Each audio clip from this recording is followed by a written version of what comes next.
다음에 대상적격에 관한 문제입니다. 대상적격. 대상적격은 헌법 68조 1항에 공권력의 행사 또는 불행사로 인하여 자신의 기본권을 침해당한 자는 헌법소원을 청구할 수 있다라고 되어 있으니까 반드시 공권력이라는 개념을 이제 중심으로 판단해야 됩니다. 공권력의 행사 또는 불행사, 이거는 부작위를 말한 거죠. 자, 공권력은 그럼 뭐냐? 입법권, 행정권, 사법권 행사는 모든 국가의 공공당정의 고권적 작용이다. 이 고권적이라는 단어는 독일 말입니다. 고권적. 그러니까 이 이야기는 달리 표현하면은 국가기관이 우월적인 지위에서 일방적으로 명령 강제하는 것을 가리킵니다. 자, 고권적의 의미를 제가 풀어서 설명했습니다. 고권적 작용이라는 말은 공공기관이 또는 정부가 우월적인 지위에서 일방적으로 명령 강제하는 그런 작용을 우리가 고권적 작용이라고 표현할 수 있습니다. 공권력의 개념은 그런 개념입니다. 그래서 그 언급을 하면 좋을 것 같아요. 그런 표현을. 여기서 공권력은 이런 것이다. 그래서 헌법소원 청구의 대상이 되는. 그러면 이제 구체적으로 쭉 보게 되는데, 이제 입법작용, 행정작용, 사법작용 중에 여기 헌법소원에, 그러니까 68조 1항에 헌법소원의 대상이 되는 대상 적격이 되는 것이 어떤 것이 있는가를 좀 가려내고자 하는 겁니다. 입법작용 중에 법률은 당연히 입법작용, 법률 공권력이죠.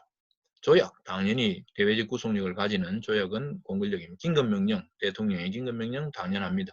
그 다음에 명령과 규칙, 행정부나 다른 헌법기관의 하위규범들, 명령과 규칙이죠. 대통령령, 총리령, 부령, 그 다음에 대법원 규칙, 헌법재판소 규칙, 다 대외적 구속력이 있는 것들입니다. 그 다음에 하나 이제 법령 보충적 행정규칙. 이게 이제 법령 보충적 행정규칙도 입법작용으로서 공권력에 해당됩니다. 그래서 다툴 수 있다는 거죠. 다만 법령 보충적 행정규칙이 뭔지를 여러분 써야 됩니다. 서술해야 되고요. 그 다음에 조례, 이 지방자치단체의 조례, 당연히 이것도 대외적 구속력이 그 주민을 구속하는 대외적 구속력이 있는 공권력의 행사에 해당됩니다. 조례도에. 그래서 지금 거의 모든 구속력이 있는 모든 입법작용이 다 헌법재판소법 68조 1항의 대상적격을 갖춥니다. 이 점이 헌가와 헌바의 차이입니다. 헌가와 헌바의 경우와 헌마의 대상적격이 현저히 차이 나는 겁니다. 이해됐죠? 그래서 헌마에서는 시행령만을 다툴 수도 있습니다. 헌마에서는 이제 그 이야기고요. 또는 고시도 그것이 법령 보충적 행정규칙인 경우에 한해서 다툴 수 있고 조례도 다툴 수 있다라고 하는 거고요. 그 이야기입니다. 그래서 여기 이제 고시와 같은 행정규칙이 법령 보충적 행정규칙으로 성격을 띠는지 여부는 개별적으로 판단해야 한다. 예, 고시의 형식을 띤 입법은 대외적 구속력이 없는 것도 있습니다. 그렇기 때문에 법령 보충적 행정규칙인지 아닌지를 따져야 되고, 이 판단하는 방법은 뭡니까? 어떤 고시가 법령 보충적 행정규칙인지 아닌지를 판단하는 방법은 수권조항에서 찾아야 됩니다. 수권조항. 고시에게 규범을 정립할 수 있도록 수권을 해준, 권한을 위임해준 그 근거조항들 있잖아요. 이게 법률이거나 시행령일 수도 있습니다. 그러니까 법률의 수권조항을 찾아서 그 법률에서의 구체적인 위임이 있고 그 위임에 따라서 이루어진 것이면은 법령 보충적 행정규칙에 해당됩니다. 그렇게 판단하는 겁니다. 오케이. 조례도 당연히 지방자치단체 조례도 헌법소원의 대상이 됩니다. 권리구제행 헌법소원에. 근데 실제로 지금 조례가 저는 이 지방자치단체가 우리나라에 뭐 수백 개 있잖아요 지금. 그리고 조례도 수천 개, 수만 개 됩니다. 수만 개 됩니다 조례가. 그래서 각 지역 주민들을 규율하게 되는데 금지 규범도 상당히 꽤 많습니다. 그러면 이에 대해서 헌법 위반이라고 기본권 침해라고 다투어질 만한 사례들이 엄청 많을 텐데 실제로 헌법재판소에 지금 조례를 다투는 헌법소원 사건이 많지는 않습니다. 저는 좀 그게 이하스럽는데요. 어쨌든 심판 대상으로 삼을 수 있다는 거고요. 그 다음에 대상 적격의 입법 부작위. 자, 입법 부작위. 여기서도 헌바 사건에서 입법 부작위 대상 적격과 비교를 해야 됩니다. 자, 헌바에서의 입법 부작위는 진정 입법 부작위 허용됩니까? 안 됩니까? 대상 적격이 있습니까? 없습니까? 박재현.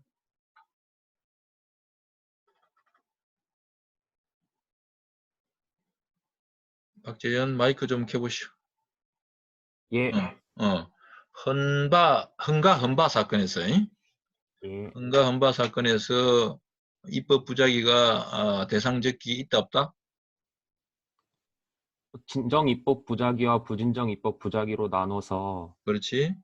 예, 진정 입법 부작위 같은 경우에는 법률이 없는 경우이기 때문에 대상적 해당이 되지 않고 음, 부진정 입법 부작위는 이제 법률이 있지만 흠결이 있는 경우이기 때문에 그때는 대상 적격이 됩니다. 그렇습니다. 정확합니다. 예. 그런데 헌법 헌법재판 68조 1항에 의한 헌법소원 헌마 사건입니다. 헌법재판소 68조 1항에 의한 헌법사건에서는 진정 입법 부작위도 헌법소원의 대상이 됩니다. 그러니까 다른 거죠, 지금.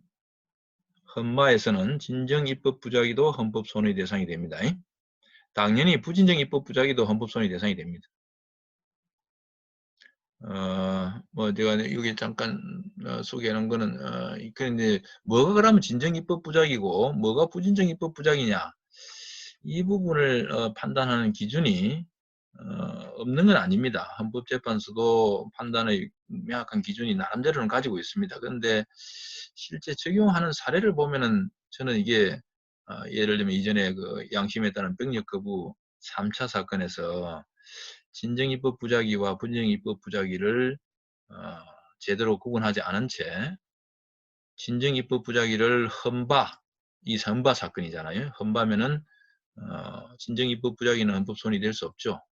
그런데 제가 보기에 진정 입법 부작위에 해당되는 것을, 그러니까 결국은 헌바의 심판 대상이 될 수 없는 것을 심판 대상으로 삼아서 헌재가 위헌 결정한 사례입니다. 이게. 저는 이제 이걸 아주 비판하는데 혹시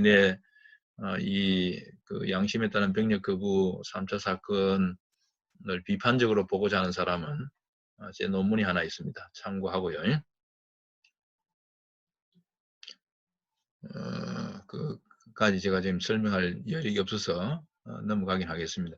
자, 여기 어쨌든 진정 입법 부작위냐 부진정 입법 부작위를 판단하는 기준은 입법자가 아무런 입법을 하지 않은 경우 전혀 입법 의사도 없고 입법을 하지 않았으면, 그러니까 입법을 통해서 규율하고자 하는 그런 의사가 나타나지 않으면은 그건 진정 입법 부작위입니다. 부진정 입법 부작위는 알다시피 여기 있는 것처럼 어느 정도 규율을 했는데 그 규율이 충분하지 못한 경우에 부진정 입법 부작위입니다. 약간 애매한 모호한 영역들이 있긴 합니다. 그긴 한데, 자, 그런데 여기 지금 여러분이 봐야 되는 거는 진정 입법 부작위를 다투는, 만약에 68조 1항에 의한 헌법 소원이 청구됐다고 합시다. 그럴 때 이게 요건이 헌법에서 기본권 보장을 위해 명시적인 입법 위임을 했음에도 불구하고 입법자가 이를 방치하고 있거나, 또는 헌법 해석상 1번은 명시적으로 입법의 의무가 있는 경우입니다. 2번은 또는 헌법 해석상 국가의 보호 의무가 또는 행위 의무가, 입법 의무죠, 발생한 경우입니다. 그러니까 명시적으로 입법 의무가 존재하거나 헌법상 또는 헌법 해석상 해석을 통해서 입법 의무가 존재하는 경우에 이와 같은 어느 하나의 상황이 발생해야만 진정 입법 부작위를 다툴 수 있습니다. 이 1 또는 2의 상황이 존재하지 않는다 그러면 그 진정 입법 부작위 헌법소원 청구는 각하되어야 됩니다. 각하됩니다. 분명히 이해해야 되고요. 이것이 뭐 실제 시험에 나올 만한 가능성은 많지는 않을 것 같긴 합니다. 그러나 분명히 이해할 필요가 있고요. 그래서 이제 이전에 과거에 조선 철도주식 보상금 사건에서는 해석상 보호 의무가 생긴 겁니다. 재산권 보호 의무가 생겼고 거기에 대해서 이제 보상을 해주지 않고 있었던 입법에 대해서 진정 입법 부작위로서 헌법소원 청구가 허용되었고 본안에 들어가서 오랜 동안 입법자가 그와 같은 보상 입법을 하지 않은 것에 대해서 위헌이다 이렇게 결정을 냅니다. 행정입법의 경우는 행정입법, 대통령령 총리령 부령을 입법하지 않은 걸 다투는 사례가 몇 건 있었습니다. 예를 들면 치과 전문의 자격시험 미실시 사건. 법률에서는 치과 전문의 자격시험을 실시하라고 되어 있습니다. 그런데 하위규범인 대통령령이나 부령에서 구체적으로 자격시험을 실시하는 방법이나 이런 기준을 정하지 않은 겁니다. 부작이죠. 입법 부작입니다. 그걸 다툰 겁니다. 그래서 헌법재판소 위헌 결정합니다. 그래서 여기서 특히 헌법재판소는 헌법에서 유리한 자기 의무가 존재해야 되는데 행정권이 법률에서 어떤 행정에 의해서 그러니까 치과 전문의 자격시험을 실시하라라고 집행 의무를 명했으면 그거는 곧바로 헌법상의 의무다 이렇게 인정을 합니다. 그 다음에 이제 자기 의무를 해태하는 거죠. 안 하는 거죠. 부작이죠. 부작이 있어야 되고요. 당연히. 이것이 이제 지금 행정입법이 만약에 진정입법 부작위로 다투는 경우에는 이런 요건이 충족됐을 때 헌법소원의 대상 적격이 있다라고 하는 겁니다. 그러니까 이거는 이 상황이 없으면은 이 요건이 충족되지 않으면은 대상 적격이 없고 그런 진정입법 부작위는 각하된다는 겁니다. 그 부분을 이해하고요. 다음에 이제 입법작용 말고 행정작용 중에 지금 현재 행정작용 주로 이제 문제가 되는 행정작용 중에는 여러 가지 이제 권력적 뭡니까 관리작용, 권력작용, 뭐 비권력작용 나누고 비권력작용을 관리작용 또 뭐 나누나 국고작용으로 나누잖아요. 그러죠? 행정법에서. 그럴 때 권력작용은 당연히 이제 주로 처분이 이제 여기 해당되는데 처분은 행정적인 처분은 지금 헌법소원으로 가져갈 수가 없습니다. 68조 1항에 의한 헌법소원으로 가져갈 수가 없다. 이유는 뭘까요? 행정처분의 의미는 알죠? 예, 행정청이 일반 시민 개개인에게 구체적으로 어떤 처분을 내린 겁니다. 그러니까 구체적인 집행작용을 한 거죠. 운전면허를 취소한다, 의사면허를 취소한다, 세금을 내라 등등의 처분을 하는 거죠. 그럴 경우에 그 처분은 68조 1항에 의한 헌법소원의 대상이 될 수 있다, 없다? 충성 요건 때문에 어려울 것 같습니다. 보충성 요건이 바로 그거죠. 보충성 요건 때문에 허용되지 않습니다. 그러면 실제로 행정작용 중에 68조 1항에 의한 헌법소원으로 가져갈 수 있는 것은 아주 제한적입니다. 재정 신청이 되지 않는 불기소 처분 중에 재정 신청이 되지 않는 예를 들면 기소유예 처분을 받은 경우에 기소유예 처분은 검사가 죄의 성립은 인정되지만 죄의 성립뿐만 아니라 다른 여러 이유로 기소유예를 하는 경우죠. 그럴 때 이 기소유예 처분의 경우에는 지금 재정 신청 대상이 아니기 때문에 헌법소원으로 이연 여부를 주장할 수 있습니다. 실제로 그래서 헌법재판소에 기소유예 처분을 다투는 헌법소원 청구가 꽤 많죠. 헌법재판소 가끔 인정을 합니다. 그 다음에 행정입법은 명령과 규칙인데 특히 대통령령, 총리령, 부령 또는 뭐 대법원 규칙도 해당되겠죠. 이렇듯 행정입법과 관련해서는 명령규칙입니다. 이것에 대해서는 헌법소원 68조 1항에 의한 헌법소원으로 그 이연 여부를 다툴 수 있는가? 어떻게 됩니까? 이거는 도준. 예, 이건 어떻게 되죠? 명령 예, 명령 규칙 등의 행정 입법에 의해서 음, 기본권이 침해되었다고 주장하는 자는 헌법소원을 제기할 수 있습니다. 68조 1항에 의한 헌법소원을 예. 청구할 수 있죠. 네, 예. 청구할 수 있습니다. 그게 헌법 107조 2항과의 관계를 이해할 필요가 있습니다. 이 헌법 107조 2항에 헌법 107조 2항은 어떻게 되어 있습니까?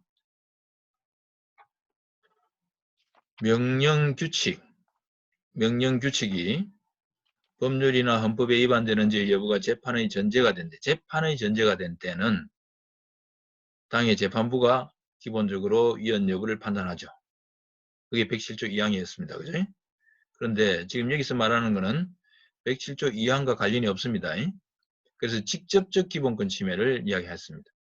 명령규칙이 일반 국민의 자유와 권리를 직접적으로 침해한 경우에는 당의 재판의 전제가 되지 않는 경우입니다. 그러니까 그럴 때는 헌법소원으로 68조 1항에 의한 헌법소원으로 헌법재판소에 가져갈 수 있고 헌법재판소도 위헌 결정을 한 때가 있습니다.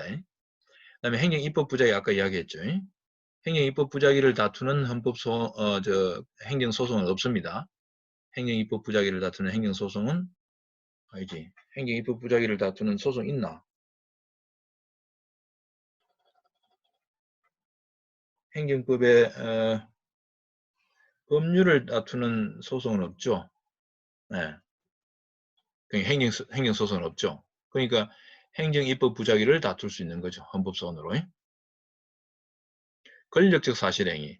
이게 좀 문제가 될 수 있는데 이걸 놓고 대법원과 헌재 간에 관할 경쟁을 벌입니다. 권력적 사실행위가 뭐냐? 사실행위, 주로 이제 권력적 사실행위에 대해서는 우리 현재의 법원이 처분성을 인정하지 않고 있죠. 일부 예외로 인정하는 경우가 있긴 합니다만은 처분성을 인정하지 않기 때문에 결국은 권력적 사실행위를 다투어서 행정소송으로 가져갈 수 없고 따라서 헌법재판소 68조 1항에 의한 헌법소원으로 가져갈 수 있습니다. 그래서 실제로 이제 헌법재판소가 권력적 사실행위에 대해서 헌법 소원을 받아들여서 위헌 결정하는 사례가 가끔 있죠. 이게 이제 예를 들면 여기 미결수 재수복 강제 착용 사건, 서신검열, 국제그룹 해체, 유치장 내 화장실 사건, 또는 유치장 알몸 수색 사건, 구치소 마약류 사범 항문 검사 사건, 이 다 처분 아닙니다. 처분이 아니라 행정청이 그냥 조치를 취한 겁니다. 물리력을 바로 행사한 거죠. 그에 대해서 이제 처분성이 없다고 법원은 보기 때문에 헌법소원으로 가져갈 수 있는 거다라고 하는 거고요. 헌법재판소가 이제 대법원이 권력적 사실행위를 처분성을 인정하기 시작하면은 헌재의 관할이 빼앗기게 되죠. 자, 이제 이런 행정장애에 관한 거예요. 그 행정장애 중에 통치행위는 개념은 고도의 정치적 성격을 띠는 국가작용 중에 예를 들면 대통령의 외교 행위라든지 또는 그런 행위들은 사법심사에 적합하지 않다라고 이야기를 합니다. 이게 이제 정치적 성격이 강한 경우에 이거는 사법부가 관여해서 그 잘못을 따질 수는 없는 것이다. 이게 이제 권력 분립의 관점에서 이제 이야기되는 겁니다. 현재 우리 대통령의 긴급 재정경제명령은 헌법소원의 대상이 된다고 했고요. 이라크 파병 결정은 이거는 통치행위에 해당되고 그러니까 고도의 정치적 성격을 띠는 행위라서 사법심사에 적합하지 않다. 그러니까 헌법재판소가 그 위헌 여부를 판단하는 것은 적절하지 않다라고 하는 입장에서 이라크 파병 결정은 각하를 합니다. 이런 점이 이제 통치행위에 관한 것이고 권력적 상위라는 행위 아까 이야기했고요. 한 가지 이제 여기 제가 KBS 군립필자 응시 자격 제한 사건이 하나 있는데요. 이 사건을 잠깐 시간이 좀 벌써 뭐 시간이 좀 지나가는데 KBS 군립필자 응시 자격 제한 사건은 무슨 내용이냐면은 KBS는 공공기관입니다. KBS는 지금 국가 예산으로 지금 기관 그 KBS가 지금 이루어져 있잖아요. 이게 KBS가 조직되어 있는데 이 KBS는 공공기관이 분명합니다. 여기서 이 공공기관도 기본적으로 헌법상의 구속을 받습니다. 그러니까 헌법상의 기본권 보호에 관한 구속을 받고, 그런데 당시에 KBS가 그 신입 사원을 뽑을 때 응시 자격 요건을 정했습니다. 군 미필자는 응시 자격이 없고 군 필자만 응시 자격이 있다라고 해서 군 미필자를 차별했습니다. 공공기관인 KBS에 의해서 군 미필자가 차별을 받은 겁니다. 자, 이럴 때 그 차별을 주장하는, 그 차별이 위헌이라고 주장하는 군 미필자는, 응시하고자 하는 자는 이걸 어떻게 다툴 수 있을까? 헌법재판소부 68조 1항에 의한 헌법소원으로 위헌을 다툴 수 있을까? 김홍식.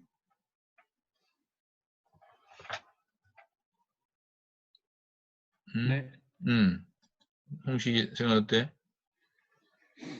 제 생각에는 다툴 수 없을 것 같습니다. 이유는? 이게 그러니까 공공기관이 아니고요. 그냥 뭐지? 그러니까 정부의 기금으로 만들어진 어떤 기업 약간 그런 걸로 봐가지고 이거를 권력적 사실관계, 사실행위 이거로 볼 수는 없을 것 같습니다. 그 논리는 어떻게 이제 전개해야 하냐면은, 아까 공권력의 행사 또는 불행사라 해야 되잖아요.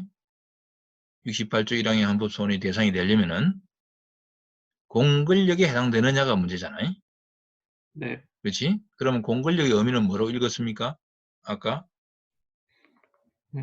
국가가 우월적인 지위에서 일방적으로 명령 강제하는 그런 작용을 공권력 작용이라고 우리가 이해를 하는 거죠.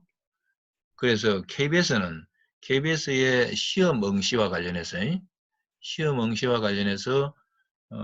군 미필자를 제외한 응시 자격에서 제외한 그 작용, 이거는 일방적으로 우월적 지위에서 명령 강제하는 관계라고, 작용이라고 볼 수 없다는 겁니다.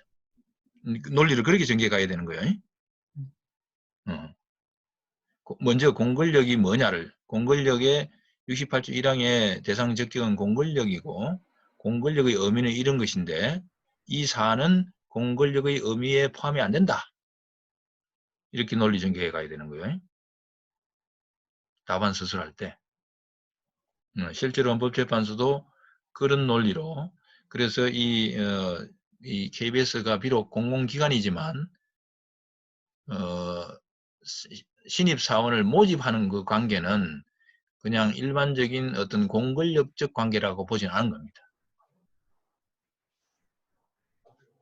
그래서 각하를 합니다. 그런데 그와 다르게, 이 논점과 달리, 그러면 KBS는 공공기관으로서 헌법상에 차별을 해서는 안 된다라고 하는, 모든 국민은 법에 평등하다 라고 하는 그 헌법 11조의 평등 원칙에 구속을 안 받는 건가? 안 받아도 되는 건가? 그것은 아니라고 생각합니다. 받아야 되죠. 왜? 공공기관도 헌법의 구속을 받아야 됩니다. 그런데 지금 헌법 소원으로는 가져갈 수가 없습니다. 68조 1항에 의한 그 공권력의 개념 때문에. 어디로 가져가야 돼? 그러면 행정소송을 해야 되나요? 행정소송을, 처분입니까? 그럼 이거? 아닙니다. 그렇지. 저기 법원으로 가져가야 합니다. 어느 법원으로? 어느 법원으로? 저희 왜 웃어? 우리 경우에 법원이 행정소송이 있고, 네. 형사소송이 있고, 민사소송이 있잖아요. 네, 민사소송으로 가져갈 것 같습니다. 네, 민사소송을 가져가야 됩니다. 지금 현재로서는 네. 민사소송을 가져야 해. 그럴 때 그 민사소송은 민사사건이 아니죠. 헌법사건입니다. 전형적으로 이거는. 그렇지? 네. 헌법의 위반 여부를 차별금지의 원칙, 그러니까 평등 원칙이 위반되는지 여부를 판단하는 게 주된 심사입니다. 이건 단순한 민사사건 아닙니다. 그런데 소송 형식은 민사소송으로 갈 수밖에 없습니다. 당의 재판부는 헌법을 적용해야 되는 거예요. 예, 이제 이야기는 자 지금 제가 권력적 사실행위와 관련해서 어쨌든 공권력의 개념을 우리 헌법재판소는 나름대로 좁게 해석한다고 보면 됩니다. 그러니까 국가가 우월적인 지위에서 일방적으로 명령 강제하는 작용을 68조 1항의 공권력 개념으로 이해하고 있고, 그러면 이제 여러분이 판단해야 되는 것은 사례에서는 어떤 사안에서 공공기관의 어떤 행위나 행사가 이와 같은 개념의 공권력에 해당되는가를 판단해서 결론을 내면 됩니다. 판단 기준은 아까 말한 대로 고건적 작용, 그 말의 의미를 다시 풀어서 제가 말한 게 우월적 지위에서 일방적으로 명령 강제하는 작용인가 라고 하는 것이 이제 이야기고요. 자, 넘어가고요. 그 다음에 법원의 재판을 거친 행정처분. 이제 이 이야기는 이걸 원행정처분이라고 부릅니다. 원행정처분은 법원의 재판을 거쳐서 확정된 처분이 있습니다. 이미 확정이 되면은 우리가 헌법소원이라고 하는 것은 헌법소원에 나중에 보지만 보충성 요건이라고 하는 것은 다른 헌법소원 외에 다른 권리구제 절차가 있으면은 그 권리구제 절차를 거치고 들어와라는 겁니다. 이게 보충성 요건입니다. 다른 권리구제 절차가 있을 때 그 권리구제 절차를 거치지 않고 바로 헌법소원을 청구할 수는 없다. 자, 무슨 이야기냐면은 다른 권리구제 절차가 있으면은 헌법소원을 청구할 수 없다가 아닙니다. 다른 권리구제 절차가 있으면은 그걸 거치고 헌법소원으로 청구해라라는 겁니다. 그래서 그것을 거치지 않은 경우에 각하하는 거지, 다른 권리구제 절차가 있기 때문에 헌법소원을 청구할 수 없다가 보충성 요건이 아니라는 겁니다. 분명히 이해해야 됩니다.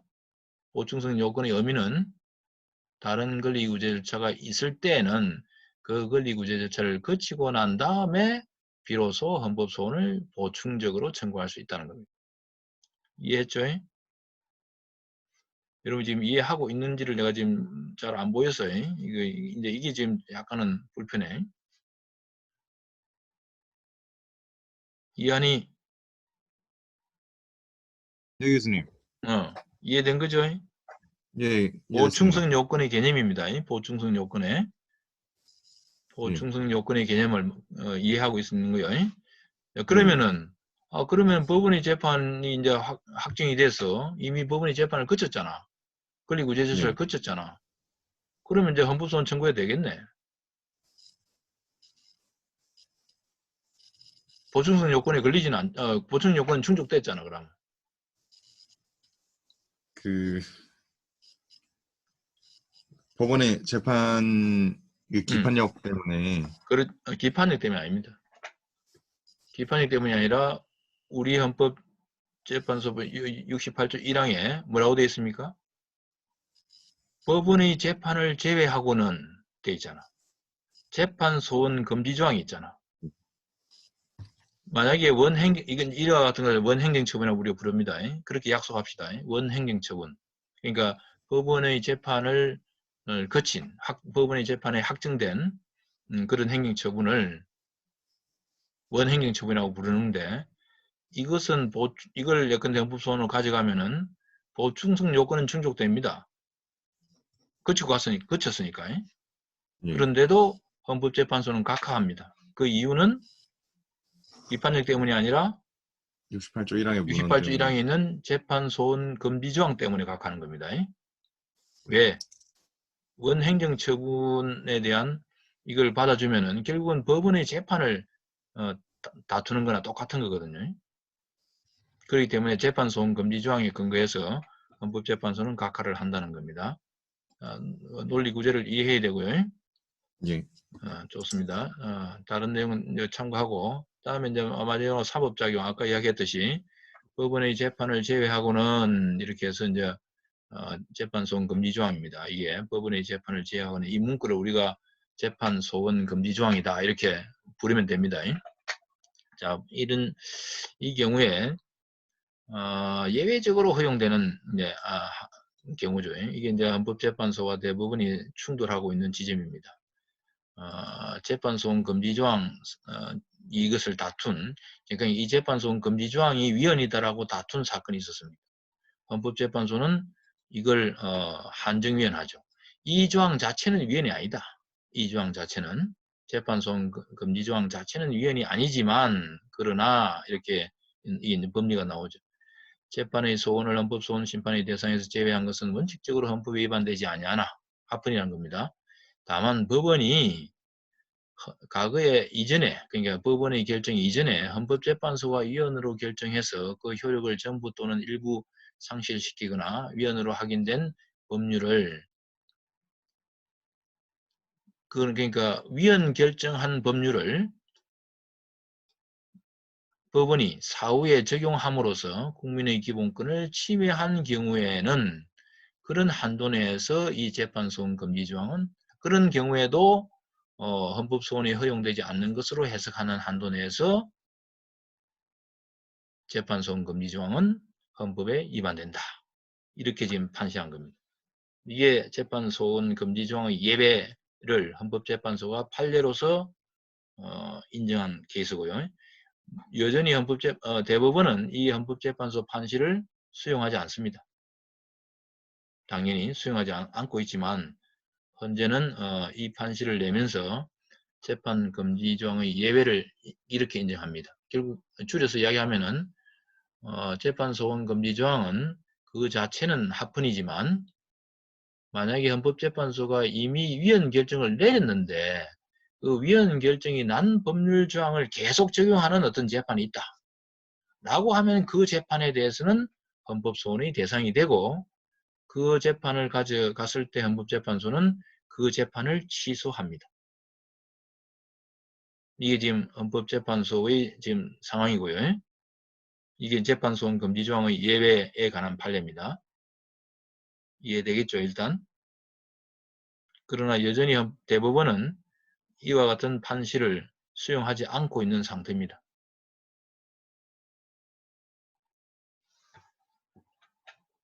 자, 이제 그 내용이 이제 소개됐고요.